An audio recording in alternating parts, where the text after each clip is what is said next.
জীবনে সবাই বড় হতে চায়, কিন্তু অনেকে পারে না। তার কারণ কি জানো? কারণ তারা নিজেদের উপর আত্মবিশ্বাস হারিয়ে ফেলে। বিলিভ ইন ইউর সেলফ ওই নোবডি এলস ডাস। অর্থাৎ দুনিয়ায় কেউ যখন তোমাকে বিশ্বাস করবে না, তখন নিজেকে বিশ্বাস করতে শিখো।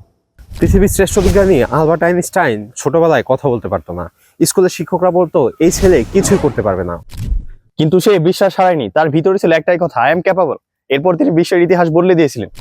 ঠিক তেমনই স্টিভ জবস, নিজের বানানো কোম্পানি থেকে একদিন তাকে বের করে দেওয়া হয়েছিল, কিন্তু সে হার মানেনি। সে বলেছিল, Those people that are crazy enough to think they can change the world are the ones that actually do.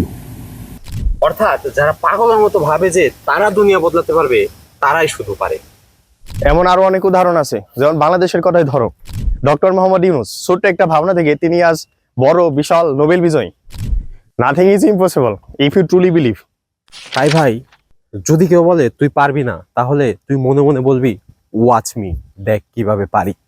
সবচেয়ে বড় কথা, সফল মানুষ কোনো আলাদা কিছু না, ওরাও আমাদের মতো মানুষ।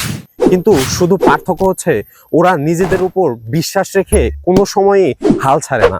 আর এটাই হচ্ছে ওদের সাথে আমাদের সবচেয়ে বড় পার্থক্য।